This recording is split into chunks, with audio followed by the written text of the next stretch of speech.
Om Shri Ganeshaya Namaha. Om Shri Saraswatyai Namaha. Om Shri Gurubhyo Namaha. Om Samasta Jana Kalyane Niratam Karunamayam Namami Chinmayam Devam Sadgurum Brahma Vidvaram. Om Mukam Karoti Vachalam Pangum Langhayate Girim Yadkripatamaham Vande Paramananda Madhavam.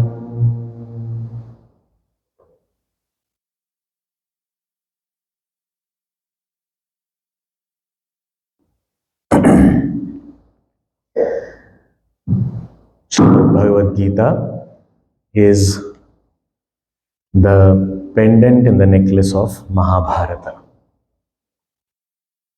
The 100,000 verses of Mahabharata, right in the middle of that, we have these 700 verses of Srimad Bhagavad Gita. We saw yesterday that these are presented in form of a dialogue like all other scriptures. And here there is a primary dialogue between Dhritarashtra and Sanjaya, in which this beautiful dialogue between Sri Krishna and Arjuna we find.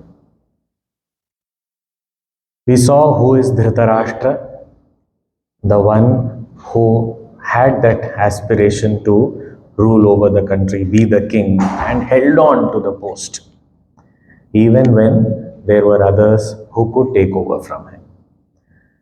There was also Sanjaya, who was a very dedicated, loving friend, companion, assistant to Dhritarashtra. And this Sanjaya was blessed with the divine vision to not only see what is happening in the different parts of the battlefield, but also to listen to those conversations, also to understand what's passing through the minds of all the different warriors. We also saw that Sri Krishna, when he is speaking in this Srimad Bhagavad Gita, he is not speaking as the blue boy of Vrindavan.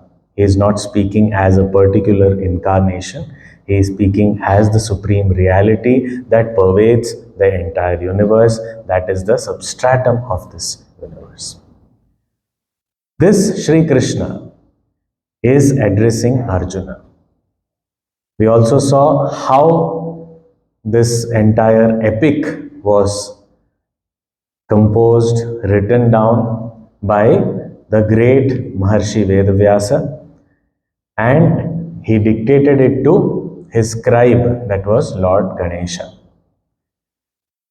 And this whole dialogue, it will be very interesting to note that this happened in a place where many of us may be familiar. There is one of the Char Dhams, we have this Badrinath in the Himalayas. North of Badrinath, when we go, there is a village called Mana. In that village, there they show that the river Saraswati flows.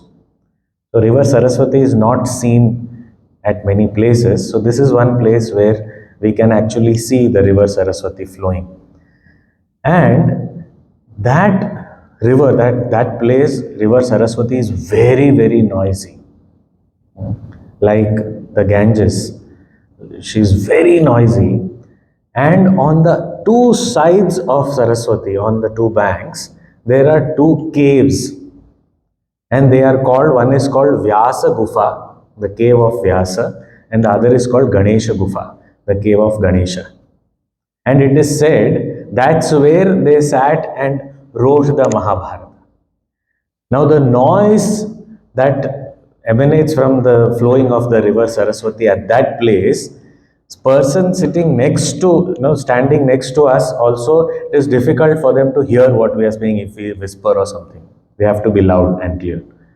Now, these two sitting on the either side of the river, and this whole composition, that also shows that time the capacity. So they were, this composition happened, and this just suddenly came to mind yesterday that when we chant, the beginning prayers, Puja Guruji also chants these prayers. We say Shri Ganeshaya Namaha, Shri Saraswate Namaha, Shri Gurubhyo Namaha. This is so much related to the composition of Mahabharata and Bhagavad Gita. Shri Ganesha, who is writing, Saraswate Namaha, one who is flowing there, Pratyaksha, and Shri Gurubhyo Namaha, the entire Guru Parampara, who is there as Veda Vyasa. So these three, and here also see three. Shri Ganeshaya Namaha, Shri Saraswate Namaha, Shri Gurubhyo Namaha. So we are in a place which is so close to Mahabharata and Bhagavad Gita. So here this composition, the greatness of Vedavyasa, the greatness of Lord Ganesha, and the conditions that they had for each other, and how Lord Ganesha, the Lord of the intellect, also had to stop at some places to think and actually understand the import of those verses before writing.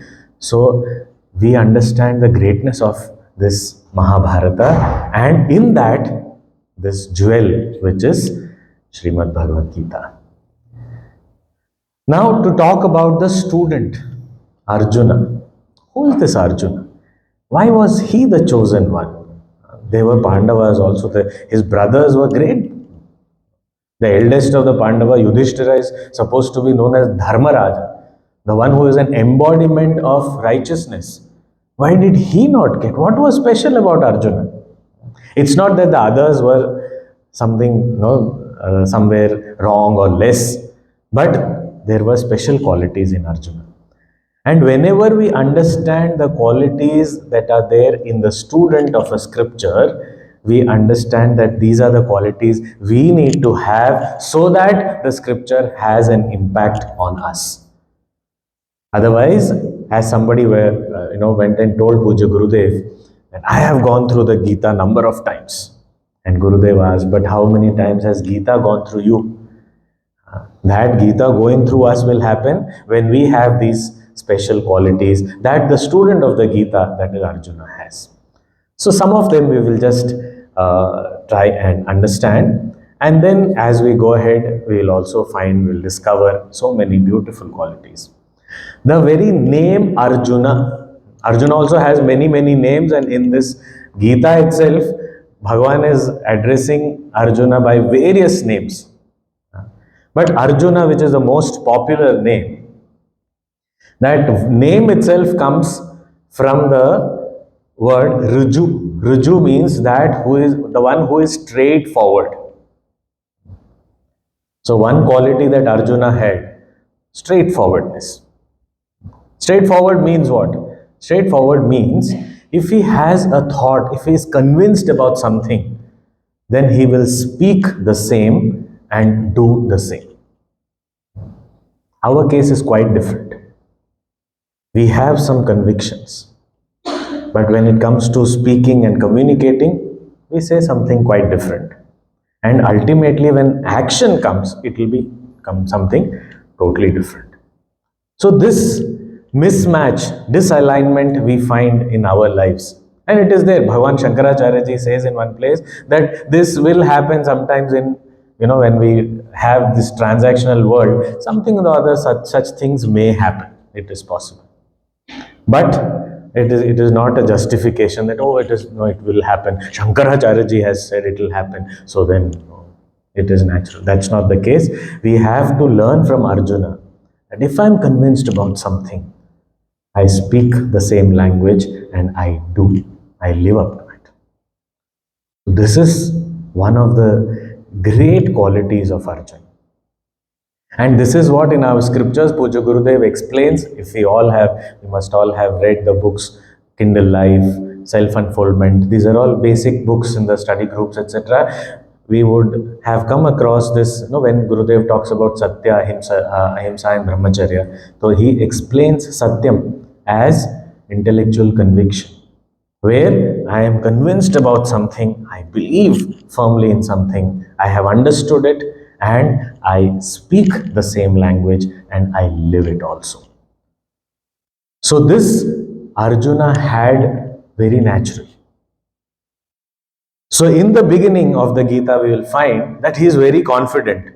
So, he speaks a language of confidence. And he says, okay, let me see. We'll see all that in the first chapter itself. Then, after some time, he's shaken up. Then he is convinced we should not fight. Although it comes out as a lot of confusion, but ultimately he says, now I have decided I am not going to fight. Convinced. And so he puts his weapons down and says, I'm not going to fight. Convinced. He does not want to impress Krishna. He doesn't want to show a face which is not real, which we often do. I am not confident, but I'll say, no, I am very confident. That's why, when we are scared, we make a lot of noise. If we observe ourselves, let's say there's some dark place and we are very scared, that's when we start, and the volume increases as our fear also increases. Going to some place where I am very scared, the fear is increasing. We make a lot of noise. So, this showing something that is not really there, Arjun never did that. I don't think we should fight. Okay. Although he justifies with a lot of things, we'll see when it comes. But he has this thing of straightforward. He doesn't have that crooked thing in the head that, what will people think? Although that was something that Sri Krishna used to help him in the second chapter. But still, he did not have this kind of very straightforward. Second thing, Arjuna, he was very, very capable, he was very sharp, he was best at whatever he did. Excellence was seen in his life throughout, right from childhood. Especially when he was in the Gurukula, studying at the Dronacharya University. He was a gold medalist. So he was the best student. Not only because his guru liked him, but he was the best, therefore his guru liked him.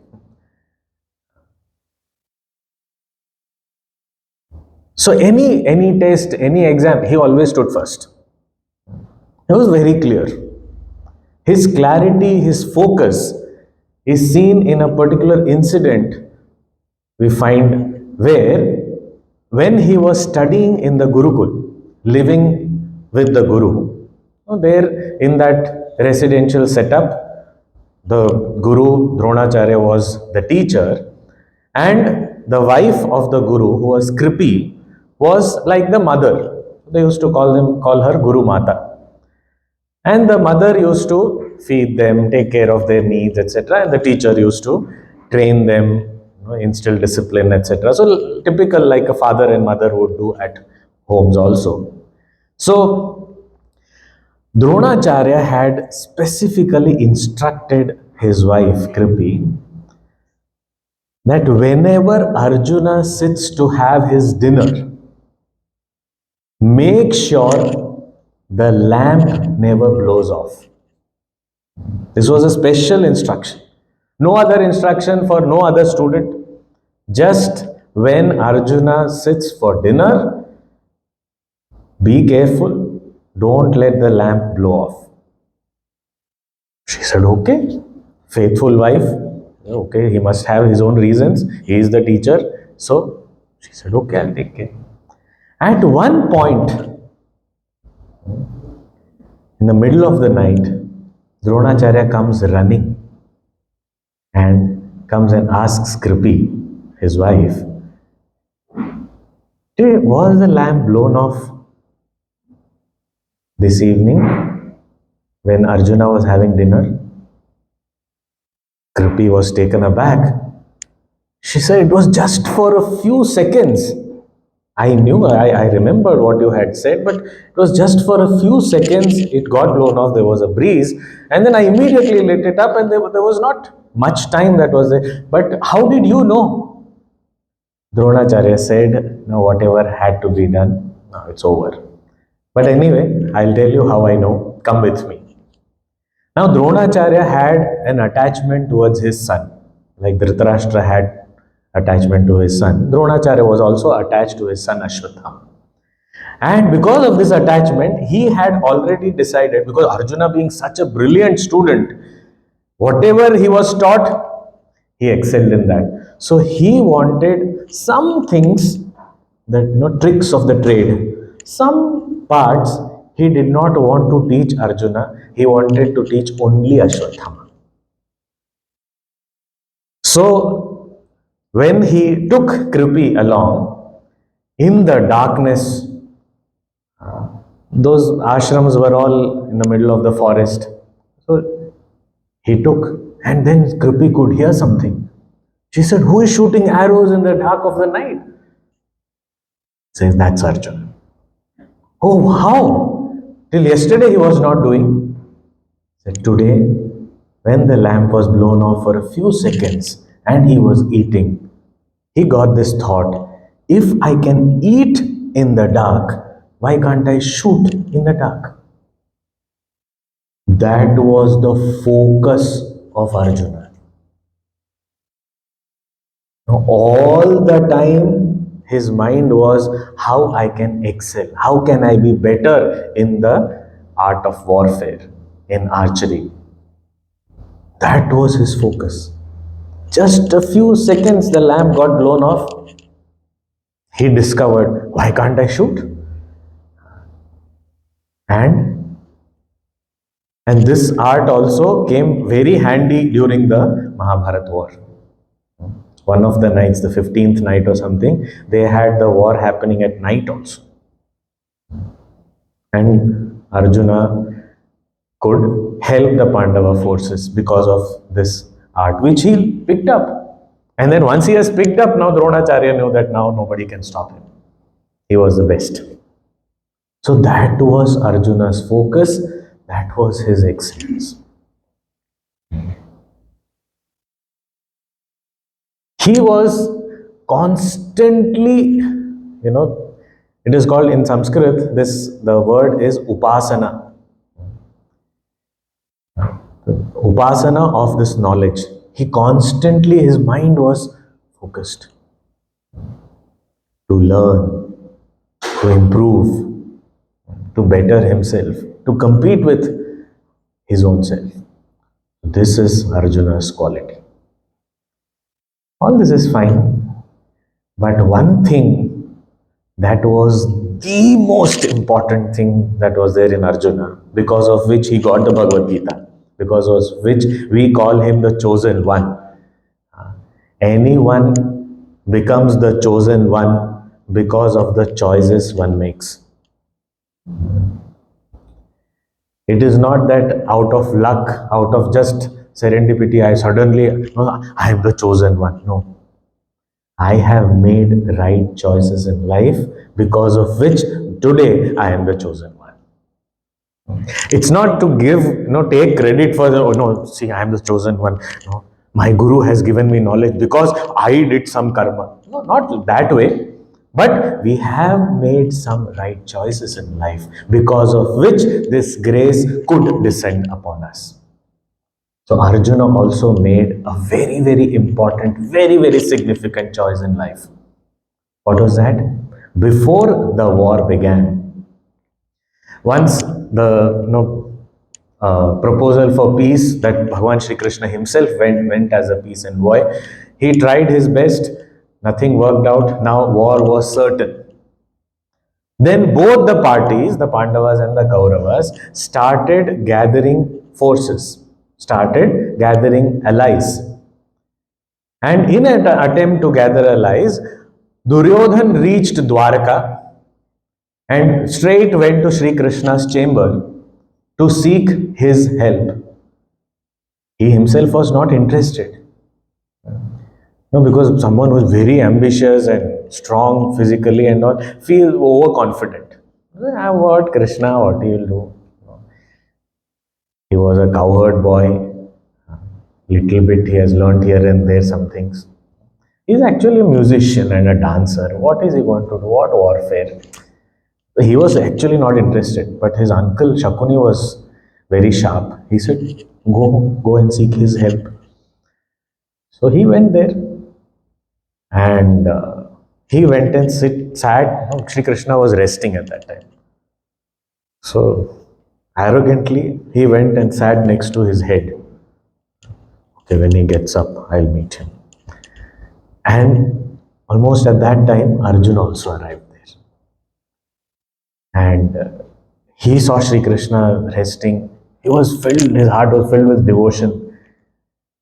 He said, thank God, the seat next to the feet seat is empty. I'll go and sit there. That's my place at the feet of Lord Krishna. He went and took his seat. Duryodhan was like, he was feeling happy that I'm the first one, I reached here, and Sri Krishna is very fair that way, so I will get to ask for what I want. Now Sri Krishna got up straight, not looking on the side, straight got up and saw Arjuna first at the feet. He said, oh Arjun, you have come here, so happy to see you, what brings you here? And then Duryodhan, I'm also here.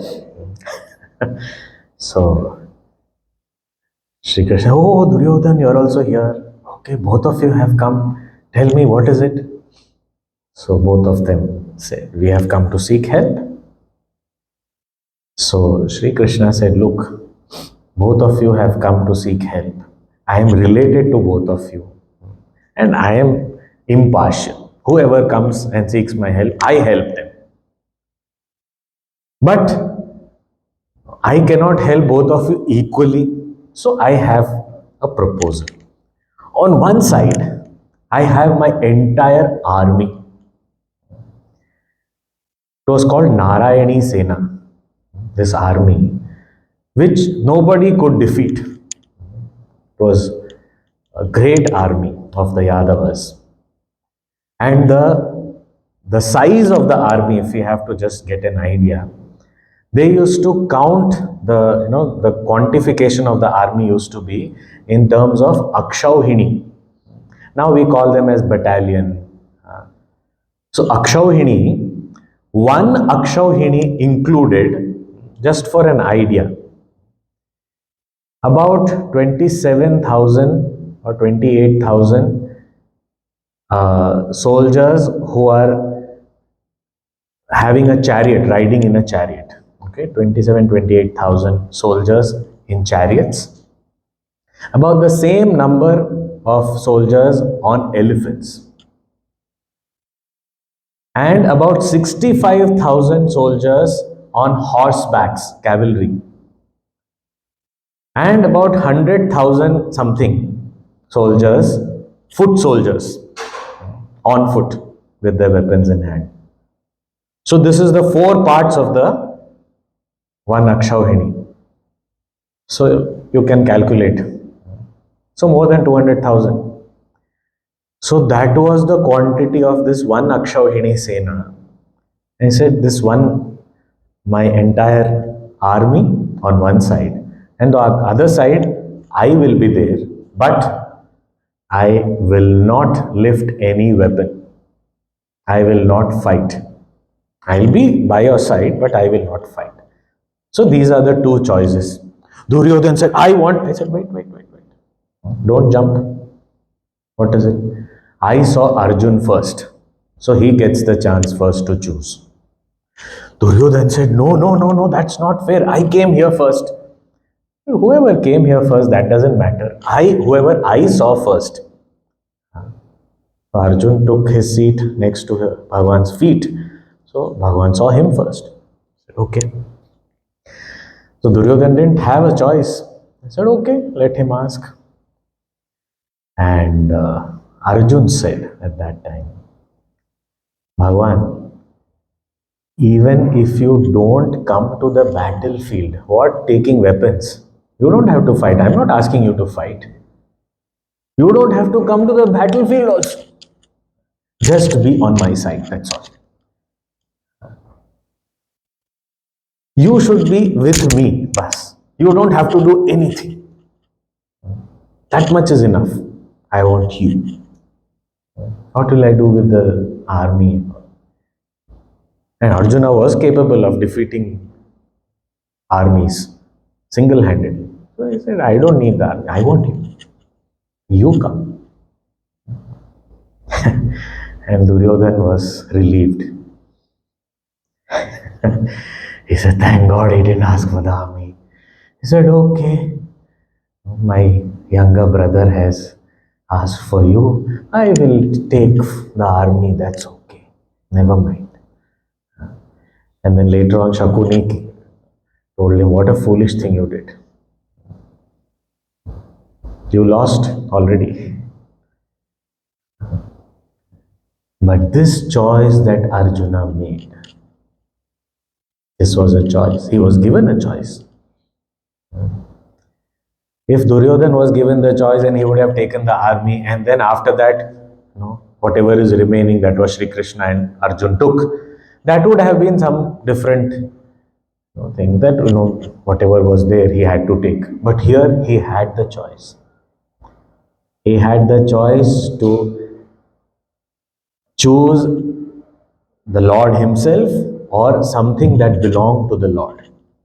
This choice was the greatest quality of Arjuna. And we need to think about ourselves. When we get such choices, and we get such choices almost every day, what do we choose? Do we choose the Lord or do we choose something that belongs to the Lord? I want wealth, I want some position, I want some recognition, I want some promotion, I want some problems to be solved. So what do we go and ask when we are standing in front of the Lord? Do we ask for the Lord himself or something that belongs to the Lord? And when we ask for wealth, etc., it is actually indecent. Is it decent to ask, go to a man and say that I want your wife? Bhagavan, Mahavishnu, his wife is Lakshmi. Wealth. So you are going to God and saying, I want your wife. I don't need you. You don't come. Send your wife with me. This is what we are doing. Whatever belongs to the Lord, we are asking for. We are not asking for He Himself. You come. That is why so many temples are there. Bhagavan is still standing there, waiting that someone will take me. And He's still there. Sometimes we may use the words because we hear such things, we read, we get inspired. We say, oh, Bhagavan, I want only you, I want only you. These words we may use. But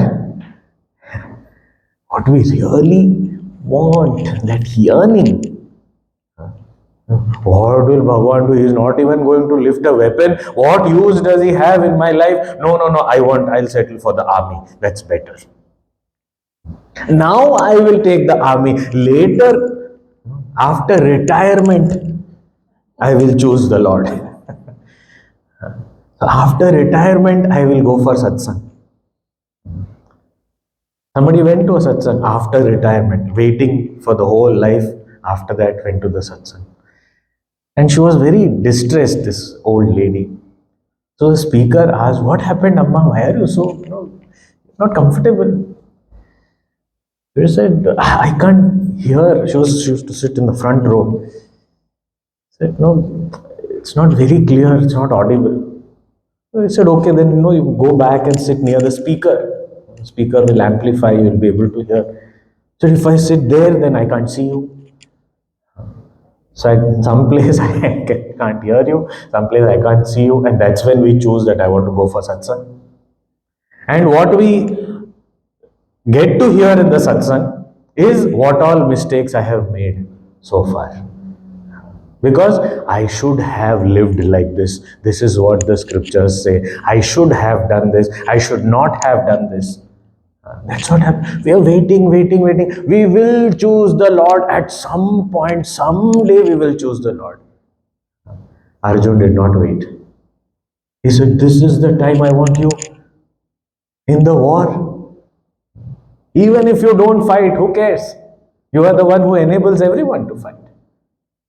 I want you by my side. I don't want anything else. I don't want anything from you. This devotion that Arjuna had.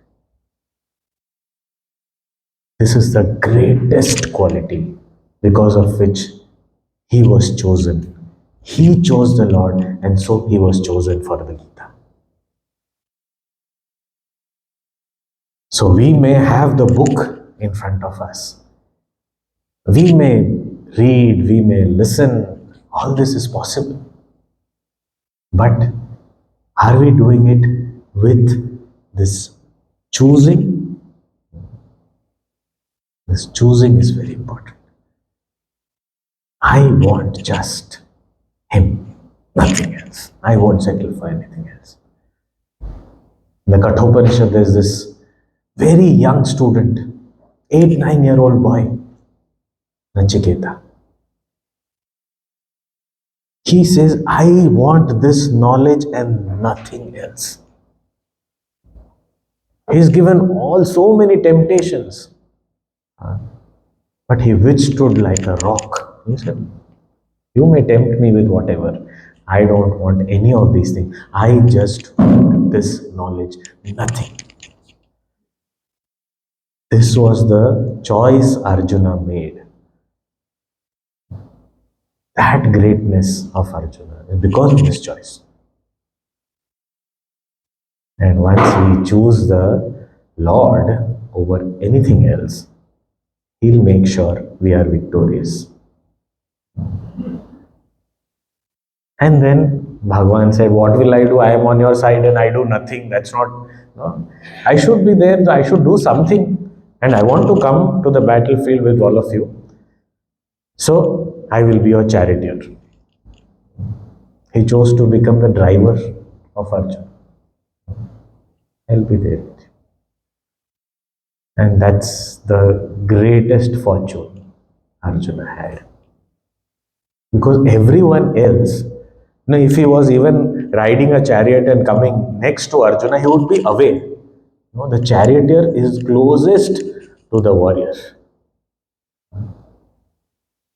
And Bhagavan chose, said, I will be your Sarathi. So close to you. And actually in our lives, he is close to us. The only question is, do we recognize him? Have we chosen him? Even without our choosing, he has chosen to be with us, to be our Sarathi. But do we recognize his presence? That's special about Arjuna. Now, this Bhagavad Gita, as we said, the entire body of knowledge that the rishis, the subjective scientists, they explored and discovered, which was revealed knowledge, that knowledge of the reality of the universe, all fields of the universe, including spiritual knowledge, this knowledge, the same knowledge of the reality, my own true self, is revealed in the Bhagavad Gita also. In the Vedas, this body of knowledge is called the Upanishad, which we are trying to think about and discuss in the morning classes. So the same knowledge of the Upanishad, which is the knowledge of the infinite truth, the supreme consciousness, which is my own true nature, that same knowledge has been revealed in the Gita. So the content is the same, but there are some special features that make Bhagavad Gita what it is. In the Upanishads, when we see the whole setting, it's a very serene environment. Somewhere the Guru is sitting somewhere in an ashram, in the forest, on a river bank, on the mountain, somewhere. Very serene environment. And very great disciples who have prepared themselves for a long time, have basic knowledge of the Veda, understood so many secrets of the universe, and now want to delve deeper within themselves. Have clarity as to what they want to know. They know how to ask a question, how to approach a guru. With all that understanding, maturity, with great reverence in their hearts, they reach the guru and submit themselves at the guru's feet and humbly request for the knowledge. And the guru imparts this knowledge, and in that environment of devotion, reverence, submission, this whole dialogue happens, and the student is benefited by the teaching. We find all this Upanishad has the same story. Now Bhagavad Gita is very different, although the content, the knowledge imparted is the same. Here if we find, what is the setting? Battlefield. And it was not some small battle, it was a huge civil war, like a world war, huge. The magnitude of the war, to just give us an idea, we saw what is one Akshauhini. On the Kaurava side, there was 11 Akshauhini army. And on the Pandava side, there was 7 Akshauhini army. So we can imagine what would be the magnitude. That was the battlefield. And in the middle of the battlefield, this dialogue takes place. So it's not a serene environment that the guru is sitting and the shishya comes. No. Another thing, when the disciple approaches the teacher, with reverence, with devotion, they go in front of the teacher, prostrate themselves, sit at a seat lower than the teacher. That's a traditional setting. Here, the charioteer's seat is a little lower than the warrior's seat. The warrior doesn't have a typical seat. He is standing and fighting. But the chariot also has a small seat. So that the level of the warrior is a little higher and the charioteer is little lower. Here the teacher is a charioteer. So he is at a lower level. Not just that, the student is not approaching the guru from the front. He is blabbering away from behind the teacher, behind his back. I don't know what to do. And the teacher has to stand up. The student has given up all his weapons and sat down. And the teacher is standing up. See the contrast. Not only standing up, he is turning around. And he is advising the student who is sitting at a higher level, and there is no clarity in the student's mind as to what I want to know, what should I ask, how should I word myself. No, actually there's no seeking in the beginning at all. There was only initially he commands, and after that he gives his decision. He says, I'm not going to fight. And he gives a great sermon to the disciple, is giving the sermon to the teacher. The first chapter is all that. It is very interesting, it's not a waste. But there, that's where we understand what went wrong with Arjuna. But he gives a sermon of right conduct, of how one should make choices, what is a decision to be made, as though he is very wise. He's going on and on and on, and the teacher is just listening very patiently. So, such a contrast. It's a war. Anytime arrows could be shot, and the student is not approaching, he is just saying whatever he wants to say, sitting at a higher level from behind the teacher. The teacher has to stand up, turn around, and listen to the student for a long time, and after that, start his discourse. So, such contrasting situation. Now, why is it so significant for us in today's age? First of all, we have ourselves destroyed forests. So where is the forest? Where is the river bank? Where is the serene atmosphere? No, no, no. There are still some green patches. There are, okay. There may be some green. Do we get time to go there? Great Mahatmas are living. There are many great, men of wisdom in this world. When I say men, men and women, we should understand both. So there are great people still, great knowledgeable people. But do we get time to go to them? Do we submit ourselves to them? I don't get that. We're always in a hurry. I have to do so many things. I have to catch up with so much. I don't have time. It was like constantly the clock is dictating. You have to go there, you have to do this, you have to do this. No, no. Constant. Even when we do certain activities, day-to-day activities also, our mind is not there. It is always planning for the future. I have these things to complete. I have to do this constantly. And there's constantly a battle going on.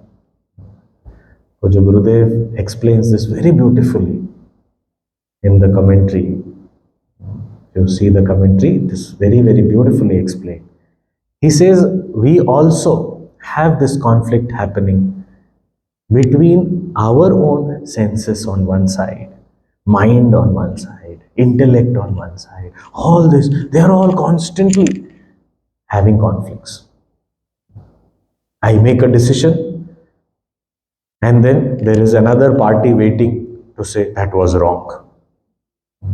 Gurudev gives this very beautiful example. He gives his own example actually. He takes himself as the example and says, Gurudev was diabetic. He says, when I go to a Bhiksha, there'll be, everyone is there, so many devotees are there, and they all, there's a buffet, everyone is having, and a special table set up for the Swami. He will describe all details. And then say, and then when I went and sat there, I saw there were 3 types of sweets on the table. Usually I've never served sweets.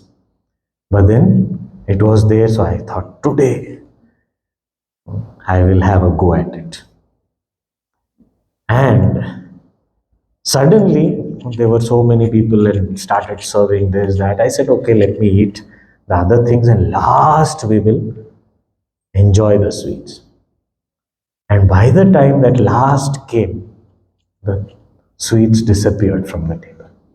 And he used to say, oh, this foolish people who come with me called the devotees.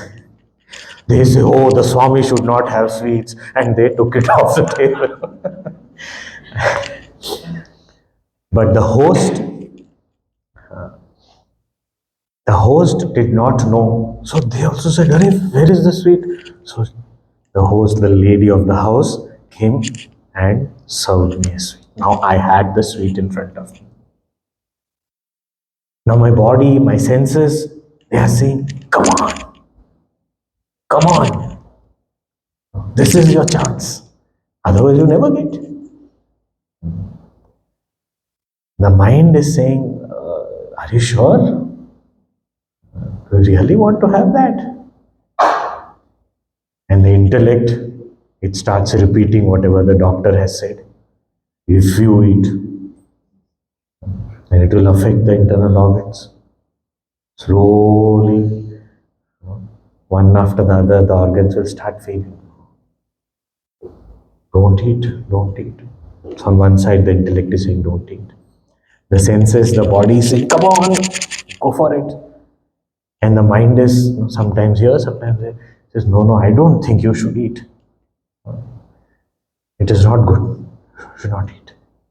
Now this conflict, now Gurudev explains so beautifully, and this is something that we all can relate to.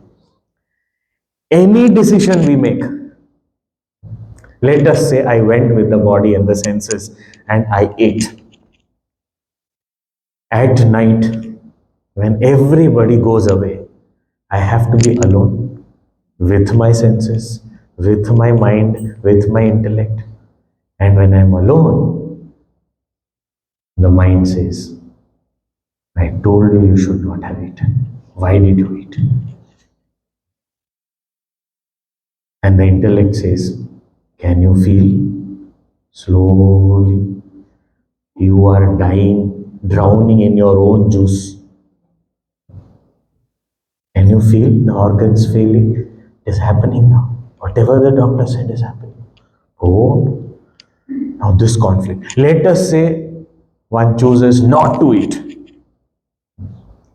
The senses say, you got a chance. You're so foolish. What's wrong with just one piece? What is going to happen? And anyway, everyone has to die one day. Let us die sweetly. These are Gurudev's words. So, this conflict, this war is constantly taking place within us. It's not just outside. Outside also there are conflicting situations which we have to face. There are difficult decisions we need to take. Within there is a lot of conflict happening. And in this war situation, where do we get that serenity? Where do we get that calm? So we need a solution right here in this battlefield of life. And that's why Gita becomes significant. That's why Gita has a charm that attracts so many people, especially in today's day and age. Because we want solutions now. We can't have, no, okay, afterwards I will find solutions to my life. Let me live life now. What is the point? I need solutions now where the problems are. In the battlefield of life. And I do not know how, I don't even know how to recognize who is a master. Even if I find them, I don't know what to ask.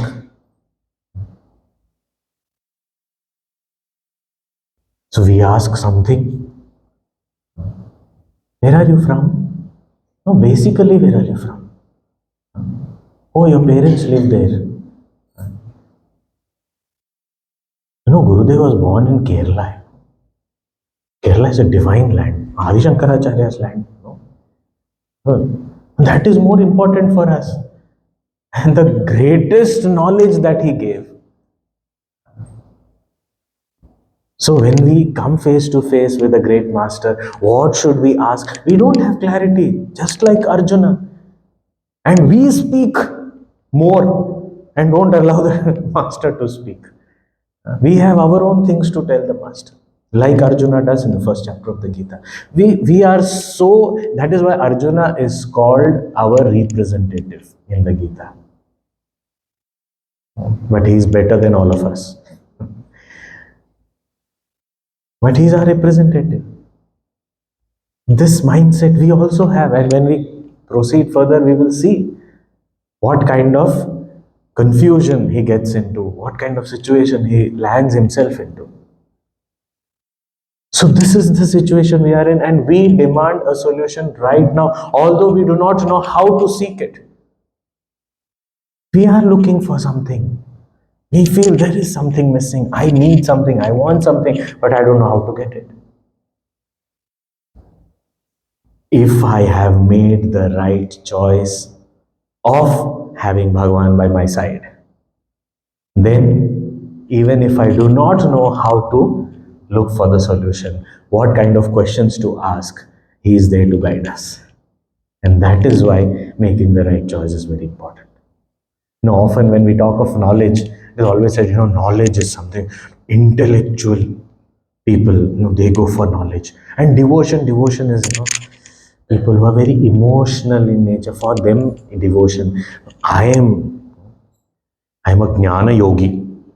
I'm not a bhakti variety, all this, singing and puja. I don't like all these things. I'm a thinker. But without devotion, this knowledge also will not enter. And same way, without knowledge, devotion is meaningless. It is just emotional outbursts. So there has to be an element of both. We may be dominantly thinking oriented, intellect oriented, or dominantly love oriented, devotion oriented. That's possible. So whether we are head oriented or heart oriented, that we may have some dominance, but it cannot be, we can't do away with the other. There has to be a combination of both. Arjuna was a brilliant disciple, was a great student, he was a scholar. He was the best of those times. So intellectually, he was great, but that did not help him at that time. It was the devotional choice that he made, that I want the Lord with me, that only helped him at that moment. So it is not an exclusive path. It is an all-inclusive path. So this Arjuna, who is our representative, has that quality of devotion, submission, and also he was a thinker. He was very intelligent. And both this, and he made that very, very important choice. And because of that, he benefited out of the Gita and he was victorious in the war. Same way, we also can benefit out of the study of Bhagavad Gita and be victorious in the battlefield of life. And in the battlefield of life, we are not supposed to defeat anyone else. We need to win over our own weaknesses, our own negativities, and we have to be victorious in our own lives. So there's no external competition here. So Bhagavad Gita is for me, and it will benefit me when I develop these beautiful qualities that Arjuna naturally had. So here the attempt is not to become like the great teacher. The first attempt is to become great like the student. With all his confusions, never mind, but he was very straightforward. He didn't feel embarrassed saying that no. Just imagine, he had prepared for this war for 12, 13 years minimum. In fact, from childhood, he had this thing that one day I will get justice. And suddenly at one point he says, no, I don't want to fight. What an embarrassing situation for someone. But he didn't feel that. He said, this is what I am convinced about. This is what I understand today. And I should not miscommunicate. Whatever is there. And here is a well-wisher of mine. And I have to say whatever is there in my heart.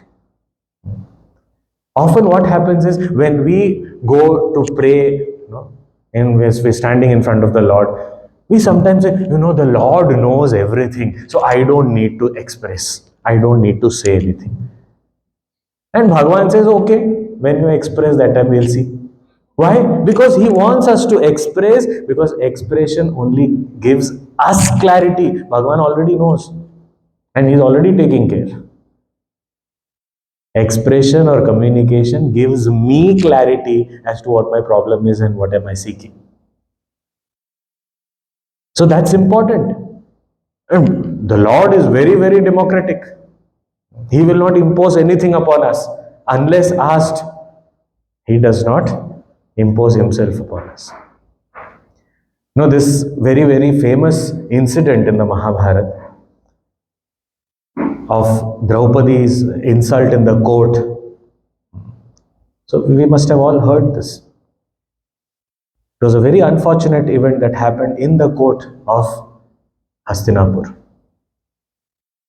And there it is said, why Bhagavan was waiting for Draupadi to call, why can't he come, why couldn't he come earlier, and before this, Yudhishthir lost, why could he not have prevented that loss itself?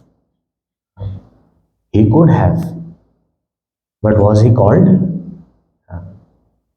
And Bhagavan doesn't go uninvited. Gurudev used to say, he is a decent guy. He won't go anywhere uninvited. So it is said, Bhagavan was actually waiting. That as soon as he calls, I will go. But Yudhishthir, on the other hand, when he went to play this game of dice, he had in his mind that I should not let Bhagavan know. Why? This is my weakness. And if Bhagavan comes to know, then what will he think of me? Or he will stop me from doing this. And no, I don't want to. So, shh. We also do wrong things like that only, as though Bhagavan doesn't know. Shh. Nobody is seeing. Let me do. In the darkness of the night, I'll do something wrong. But Bhagavan is sitting in our own heart. He knows what is happening. But he doesn't take any action unless there is a demand from my side. And that demand came from Draupadi. The moment she remembered him, she called out to him, he was there. He didn't waste a second. He was right there. So if Yudhishthira also would have called him, remembered him, said, Lord, please be by my side when I play this game of dice, he would have prevented all these losses. He would have prevented so many things. Maybe the war would not have happened. But he never called. So Bhagavan also, he is protecting everyone. He is with all of us. But if we want him to take the driver's seat in our life, we have to choose him. We have to demand that from him. Without that, he won't impose himself. He's silently taking care of all of us equally. But we have to demand. We have to go to him. We have to ask. And if we really ask sincerely, he won't waste a moment. He'll be there immediately, instantly. So this Bhagavad Gita has to be a demand. With that yearning, if we study the Gita, we will definitely benefit. So we'll see, we'll enter into it tomorrow. Om Purnamadah Purnamidam Purnat Purnamudachyate Purnasya Purnamadaya Purnameva Vashishyate Om Shanti Shanti Shanti. Hari Om Shri Guru Pyo Namaha. Hari Om.